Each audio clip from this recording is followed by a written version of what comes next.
6장 11절에서 14절 말씀을 가지고 이 복음과 율법 또 이 죄의 죽을 몸에 대하여 같이 나눕니다.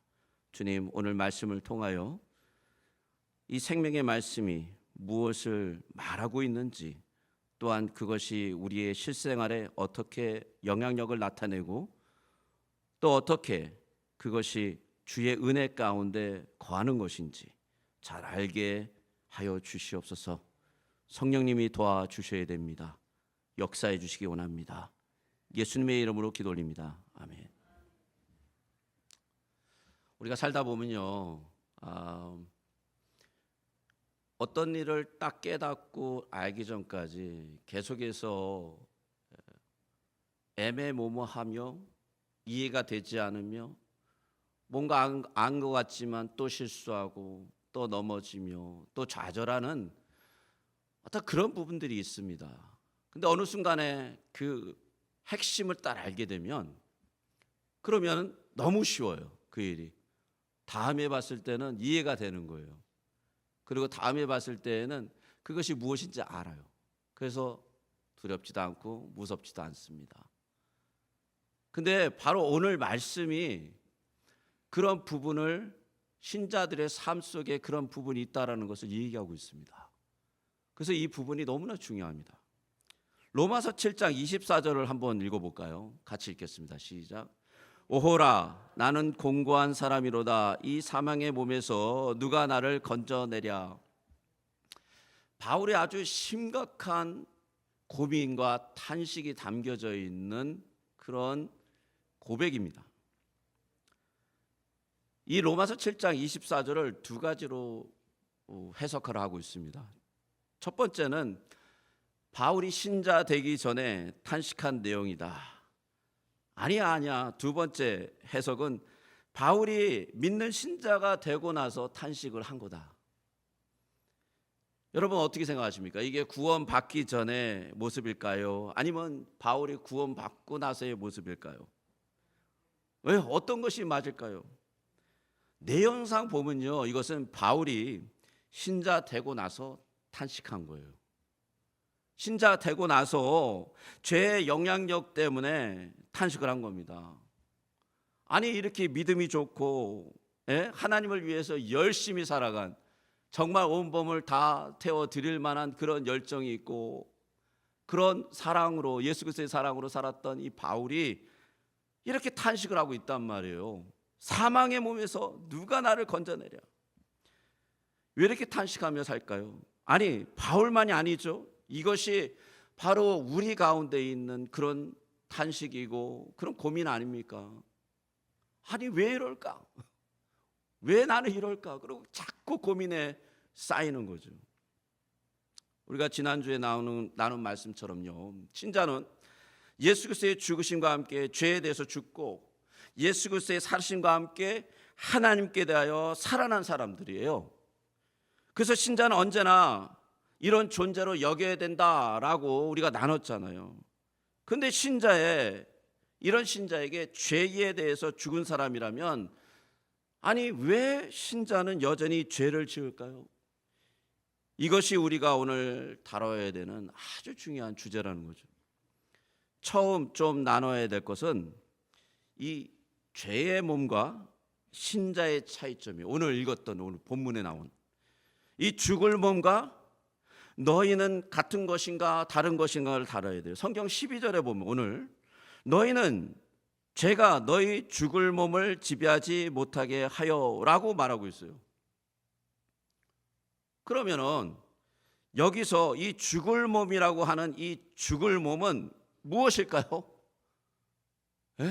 너희는 이 죽을 몸은 뭘까요? 이게 육체일까요? 육체도 약간 포함되죠. 근데 칼빈은 로마서 6장 12절에 너희 죽을 몸을 모털 바디라고 하면서 단순히 육체적인 측면만이 아니라 죄의 잔재와 연약함이 여전히 남아있는 인간 전체의 존재라고 보고 있어요. 이게 인간 전체의 존재예요. 칼빈은 이 표현이 성도의 현재 상태라고 말하며 그리스도의 연합으로 죄에서 해방되었음에도 불구하고 이 육신의 욕망 그리고 영혼의 약함이 완전히 제거되지 않은 상태라고 얘기해요. 이게 한 방에 그냥 다 해결되면 좋은데 그게 아니라 여전히 우리 가운데 남아있는 욕망과 영혼의 약함이라는 거죠. 이는 성도가 죄의 지배를 받지 않도록 적극적으로 싸워야 될 이유다. 이 죽을 몸과 계속 싸워야 되는데 언제까지냐면 부활 전까지. 다시기에서 우리가 이 땅을 떠나기 전까지 이 연약한 실존과 계속 싸워야 되는 거예요. 칼빈은 로마서 주석에서 이 몸을 욕망의 유물이라고 합니다. Relics of lust. 이게 부패의 잔재라고도 불러요. 부패, 잔재가 뭐죠? 남아 있는 거예요. 이것은 하나님의 법에 대한 완전한 순종을 항상 방해하고 있는 존재. 이 유물이라는 것이 굉장히 참 재밌는 건데 이 말을 사용했다는 게 참 기가 막힙니다. 이 말이 뭐냐면 종교적 역사적으로 성인의 유골 또 유물 또는 고대 유적을 가리키는데 예를 들면 기독교 그 천주교에서 성인의 뼈나 물건을 홀리 릴릭스라고 그래가지고 그거를 숭배하는 거예요. 예. 그 얘기를 다 꺼내서 요거를 설명하고 있어요. 분명히 죽었잖아요. 아무 의미가 없잖아요. 근데 그걸 어떻게 해요? 자기가 믿어요. 아, 이건 무슨 의미가 있어. 그래가지고 막 그 죽은 유물이 살아나요. 거기서. 그래가지고 그게 막 귀신도 쫓아내고 심지어는 나에게 축복도 해주고 자기가 믿음을 만들어내는 거야. 아, 죽었는데 무슨 의미가 있습니까? 근데 그거를 자기의 마음속에 어떻게 돼요? 믿어가지고 살아있는 어떠한 힘과 능력을 거기서 부여해 준 거예요.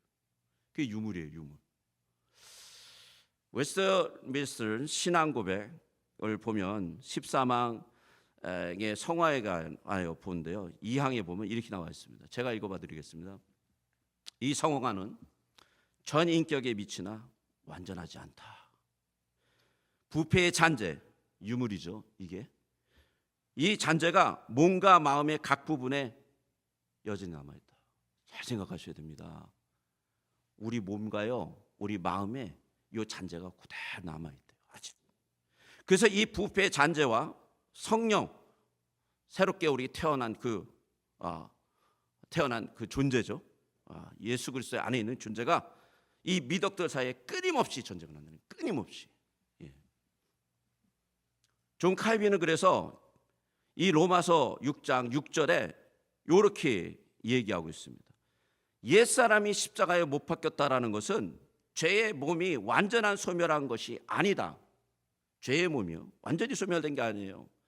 더 이상 우리를 지배하지 못하도록 약화된 것을 의미해요. 약화됐어요. 더 이상 우리에게 그것이 엄청나게 다가와서 꼼짝 못해서 죄의 유혹이 오면 눈이 뒤집어지고 마음이 그냥 혹해가지고 거기 홀딱 넘어가는 사람이 아니라 이거 이상한 건데 하고 느끼고 반대로 그것을 밀어낼 수 있는 그런 힘을 주어졌단 말이죠.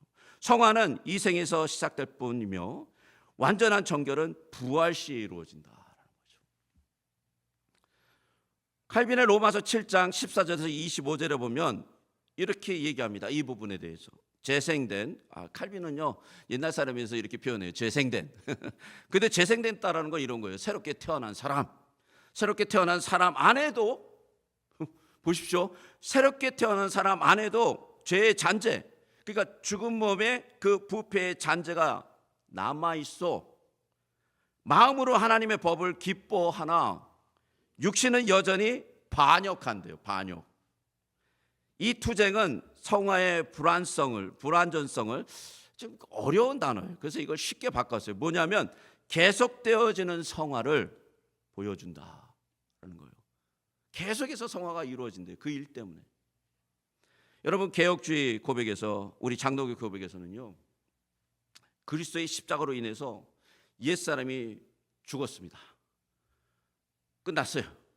그러나 그 옛사람의 잔재, 유물, relics, 죽은 자의 그 잔존이 여전히 남아서 하나님의 법을 방해하고 막고 거룩한 믿음으로 나아가는 것을 계속 막는단 말이에요.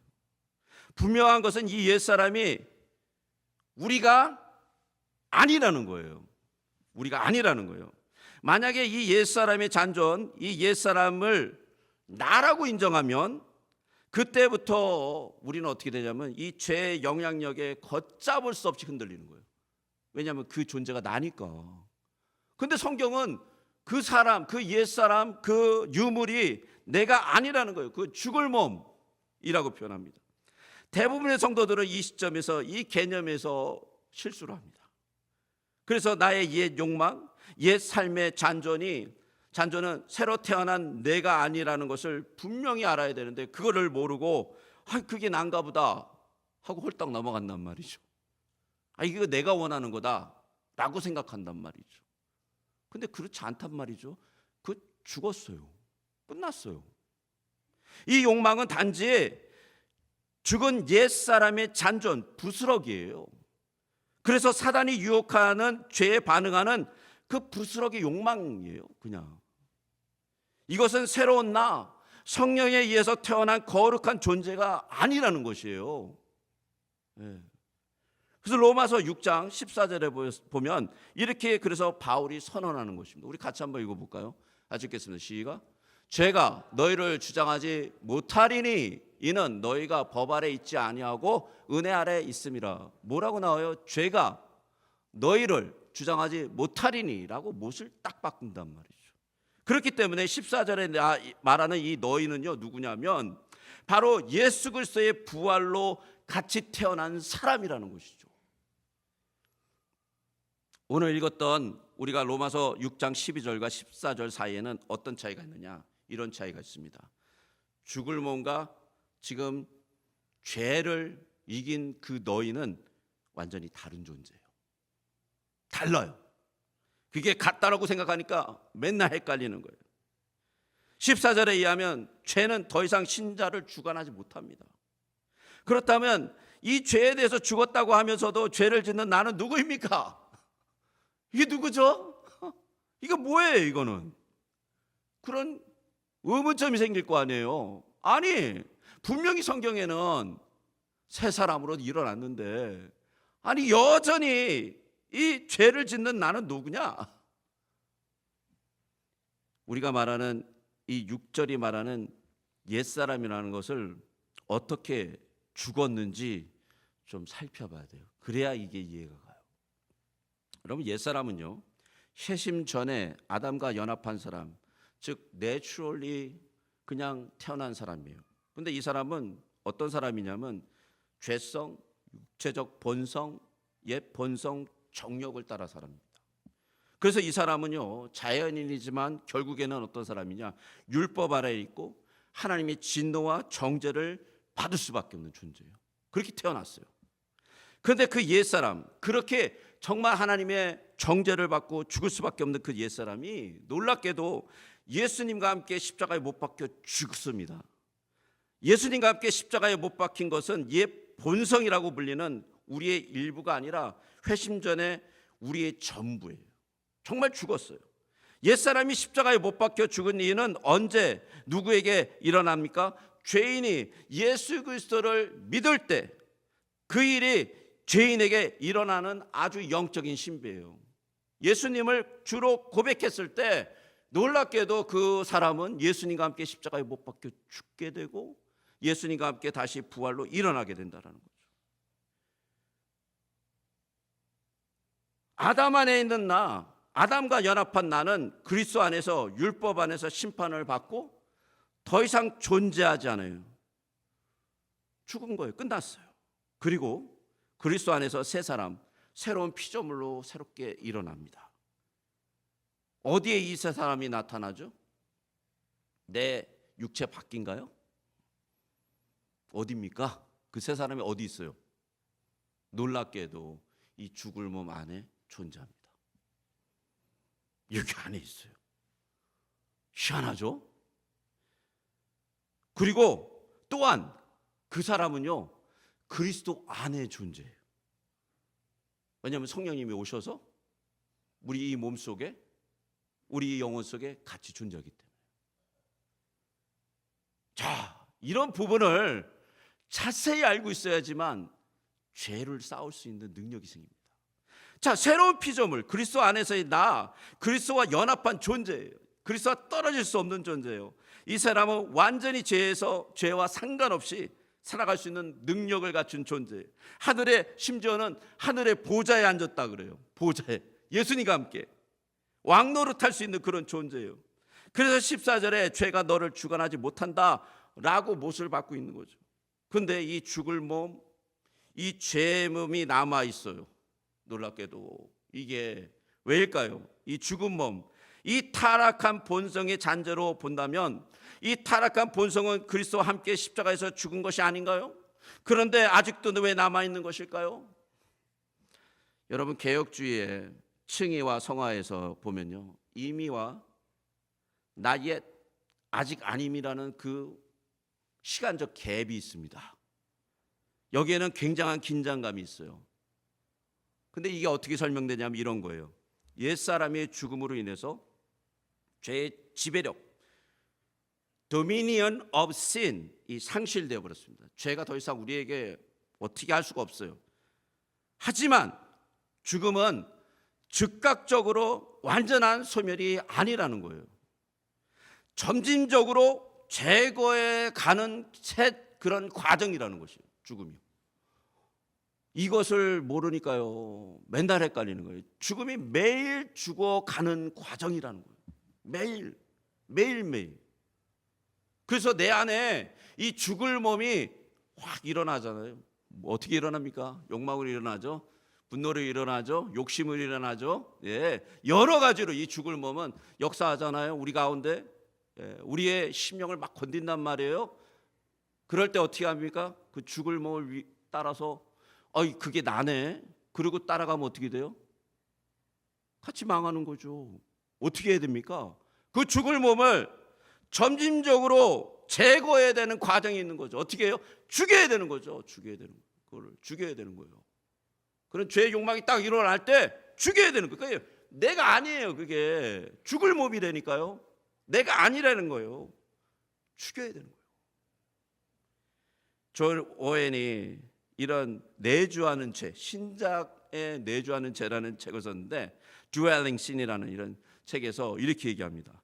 옛사람은 십자가에서 죽었으나 그 뿌리와 씨앗이 육신에 남아 지속적으로 작용한다. 죄의 지배력은 깨졌어요. 그러나 잔존의 존재가 죽을 몸을 통해 유혹하고 성도는 이를 성령의 힘으로 죽여야 한다고 얘기하고 있습니다. 죽여야 한다. 오웬이 로마서 6장 7절을 연결해서 옛 본성은 이미 죽었으나 아직 완전히 무덤에 있진 않다라고 얘기해요. 이게 계속 죽여야 되는 게 계속 무덤에 들어갈 때까지. 오해하지 말아야 될 것은요, 우리가 가지고 있는 육체라고 그렇게 얘기를 하면 오해를 해요. 그게 아니에요. 이 죽을 몸은 죄의 몸, 옛 본성의 잔존, 부스러기예요. 아까도 말씀드렸지만 이거는 몸 플러스 우리 존재 자체라는 거예요. 자, 그러면요, 죽을 몸과 죄의 몸, 이 같은 건데, 죄의 지배를 받는 우리 몸, 현재 몸을 입고 있는 상태에 있는 우리 안에 거하는 이 잔존의 죄, 과연 어떻게 해야 되는가? 어떻게 이걸 바라봐야 되고 어떻게 이해해야 되며 어떻게 대처해야 되는가? 여러분, 죄의 몸은요, 죄의 지배를 받은 우리의 몸 또는 죄에 의해 제한되고 통제되는 우리의 몸이라고 존 스타트가 얘기를 합니다. 다른 말로 현재의 몸을 입고 사는 상태에 있는 우리 안에 거하는 죄라고 마틴 로이드 존스 목사님이 또 정의를 합니다. 신자의 존재는요, 완전히 죄로부터 구원을 받았지만 그가 이 땅에서 몸을 입고 사는 동안에 이 몸은 죄와 타락의 영향력에서 완전히 자유롭지 못하고 죄를 짓지 않고 그렇게 살게 될 수가 없다라는 거죠. 이것은 사도가 죄의 몸, 죽을 몸이라고 표현한 이유가 있습니다. 이것이 죄에 대하여 죽은 신자가 여전히 이 땅에서 죄의 몸을 입고 사는 동안에 이 죄는요, 계속 우리 가운데 역사되고 존재하기 때문에 그러는 거죠. 이런 면에서 이 죄의 몸은요, 옛사람과 완전히 다른 그런 사람이라는 거예요. 그런 존재라는 것이요. 옛사람의 죽음을 통해서 죄의 몸도 반드시 죽었는데, 그래서 더 이상 죄의 종로를 타지 않게 된 것은 확실한데, 그런데 놀랍게도 이것이 살아나요. 또 다시 영향력을 갖게 돼요. 그래서 존 스타트가 이렇게 설명을 합니다. 그 부분에 죄는 우리의 자연적 본능을 왜곡시켜요. 그래서 이런 거예요. 졸리움은 게으름을 더 만들어내요. 아유, 너 피곤하지, 졸립지, 더 자. 그래가지고 그게 어떻게 돼요? 나중에는 잠자는 게 습관이 돼요. 일어나지 못해요. 힘들어요. 네. 그렇죠? 또 배고픔은 어떻습니까? 배고픔요? 좋은 거예요. 그런데 이 배고픔을 뭘로 더 전진시킵니까? 발전시킵니까? 탐욕으로 발전시켜요. 탐욕. 이 식욕. 막 많이 먹어야 되는 걸로 발전시켜요. 그래서 나중에는 감당이 안 될 정도로 고혈압과 막 이런 게 오죠. 네. 이 죽을 몸의 그 역사가 이렇게 일어난다는 거예요. 성욕. 굉장히 중요하죠. 이 성욕이 없으면은 부부 관계를 할 수 없고요. 우리 자녀들이 태어날 수가 없죠. 하나님이 주신 아주 축복된 그런 우리의 욕구예요. 그런데 그것이 어떻게 됩니까? 유욕으로 격화시켜요. 유욕. 그냥 성적인 그런 쾌락만 찾게 되는 거죠. 이 죽을 몸을 통해서 악한 목적으로 이용하게 된다는 거죠.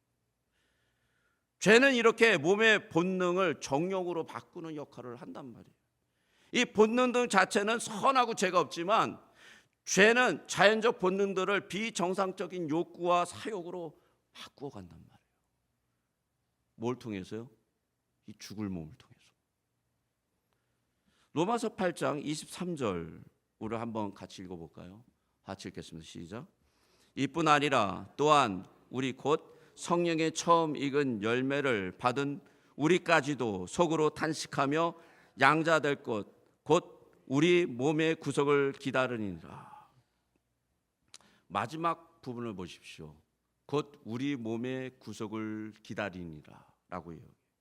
무슨 얘기냐? 사도 바울이 여기서 몸의 구속을 기다린다는 것은요, 자기 영혼이 구원을 받았습니다. 우리 모두 알아요. 우린 다 구원받았어요. 영혼에. 그런데 몸을 입고 있는 동안에 이 몸은 아직 죄와 타락의 영향력에서 완전히 구속받지 못했어요. 이 몸의 구속을 탄식하며 기다린다는 말이죠. 그래서 존 스타트는 이 구절을 이렇게 해석합니다. 지금 바울 사도가 말하는 것은 교회가 당하는 고난과 박해가 아니라 우리들 신자가 단지 절반만 구원받은 존재라는 단순한 사실이다. 우리의 한 부분은 아직 온전하게 다 구원받은 상태가 아니다. 우리의 영혼은 구속되었지만 우리의 몸은 아직 아니라는 사실이다. 여러분, 이것을 알고 신앙생활을 하는 것과 이것을 모르고 신앙생활을 하는 것은 완전히 다릅니다. 왠지 아십니까? 맨날 헷갈려요. 이 죽을 몸의 이 유욕이 나한 거라는 거, 이 죽을 몸의 그 욕망이 나라고 생각해요. 그래서 거기다 인베스트하죠. 우리의 시간이 얼마 없는데 안타깝게도요, 많은 사람들은 이 죽을 몸을 위해서 자기의 노력, 자기의 시간, 자기의 머니 다 들여요. 여러분, 이 죽을 몸은요, 죽어 없어집니다. 끝나는 거예요. 이것이 영원하게 남질 않아요. 예수님이 오시고 나면은 이 죽을 몸은 완전히 없어져요. 또한 이 죽을 몸은 어떻게 됩니까? 우리가 죽으면 끝나는 거예요. 그러면 예수님이 왔을 때 부활의 그 영광스러운 뭡니까? 그 몸과 다른 몸을 일어납니다. 우리가 어디에다 인베스트 해야 될까요? 우리가 어디다가 포커스를 맞춰야 될까요? 이 죽을 몸을 잘 이해를 못하면 우리의 삶이 완전히 다른 거 붙잡고 산다니까요. 그리고 맨날 헷갈립니다. 그게 난 줄 알고 죄에 당하고 무너지고 쓰러져서 주님 왜 그러죠? 내가 이렇게 잘 믿는데 왜 또 이렇게 이런 한탄이 나오는 거죠. 사도 바울이 고린도전서 후서 2장 8절에 2절에서 5장 8절에서 2절에서 8절까지 이렇게 얘기를 합니다. 제가 읽어봐 드리겠습니다. 참으로 우리가 여기 있어 탄식하며, 이 땅에 있다라는 거죠. 하늘로부터 오는 우리 처소로 덧입기를 간절히 사모하노라. 이렇게 입으면 우리가 벗은 자들로 발견되지 않으려 함이라. 참으로 이 장막, 이 육신이에요. 이 장막에 있는 우리가 짐진 것 같이 탄식하는 것은 벗고자 함이 아니요, 어떻게 한다고요? 오히려 덧입고자 함이니 죽을 것이 생명의 상품바 되게 하려 함이라. 여러분, 이 땅에 있는 동안에도 어떤 일이 일어나야 되냐면 바울이 이렇게 얘기하는 거예요. 이 죽을 몸을 완전히 삼켜버리는 생명에 너희들이 삼켜져라. 뭐 어떻게 그렇게 될까요? 성령에 따라서 살아가는 거예요. 생명의 법을 따라 살아가는 거예요. 내 안에 예수 그리스도께서 나를 태어나게 해서 새롭게 사는 그 존재를 강성하게 만들어가는 거예요. 굉장한 차이가 있습니다. 여러분이 이렇게 살지 않으면요, 이 땅에 살면서요 맨날 힘없는 크리스찬으로 살아요. 죽을 몸에 삼켜져요. 그래가지고 허우등대요. 내 인생이 왜 이러지? 내가 왜 이러지? 내가 믿음을 가졌나? 헷갈려요.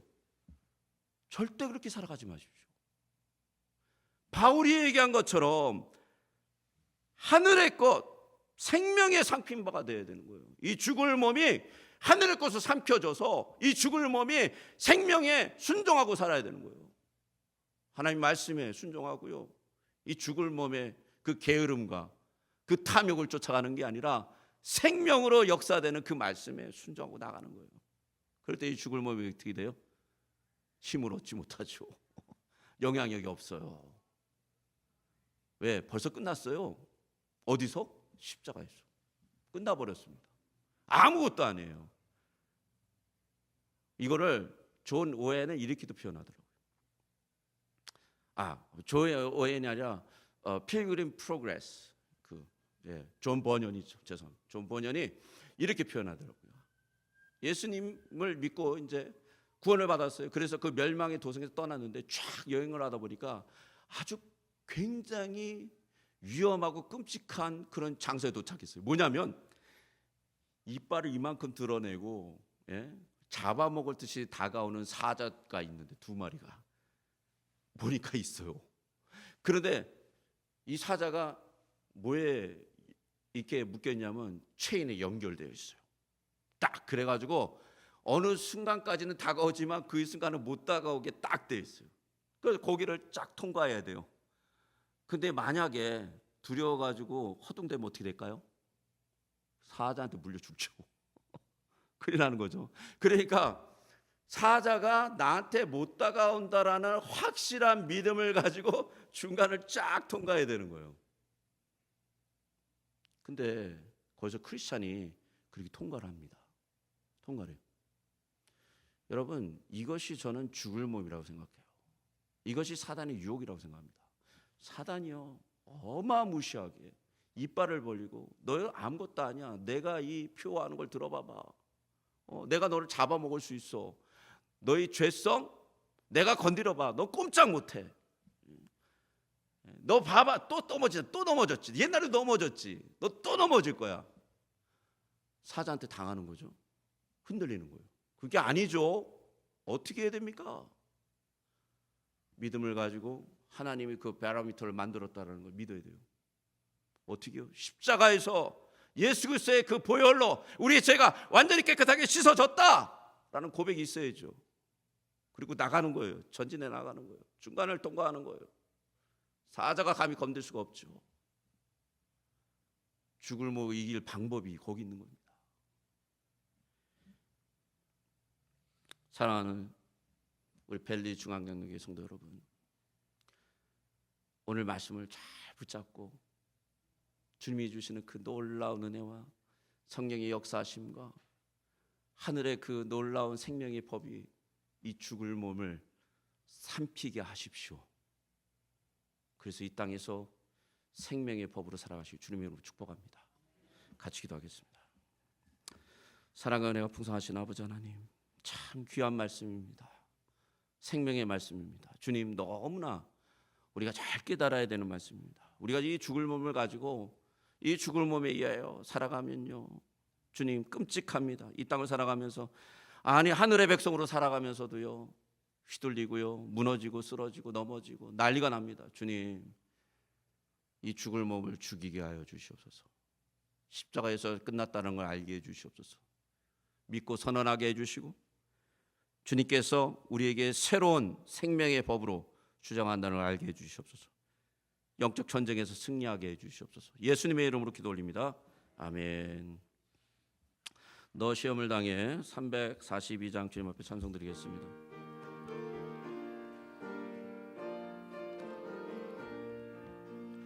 너 시험을 당해 죄 짓지 말고 너 용기를 다해 콧물리쳐라.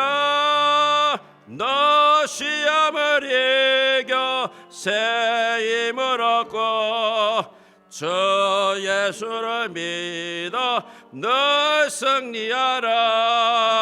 우리 구주의 힘과 그의 위로를 빌라. 주님 내 편에 서서 항상 도우시리. 내 친구를 삼가 잘 선택하고 너행을 삼가 널 조심하라.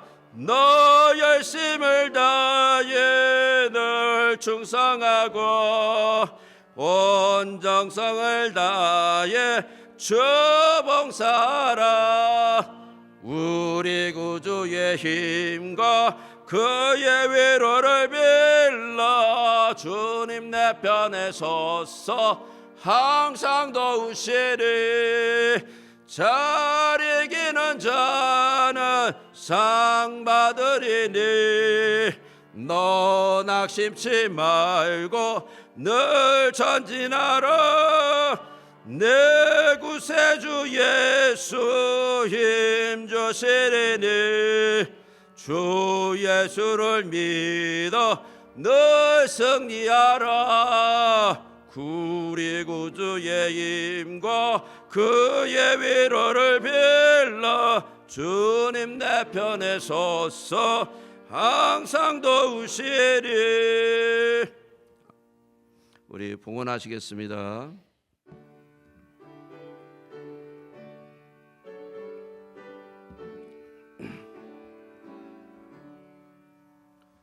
내게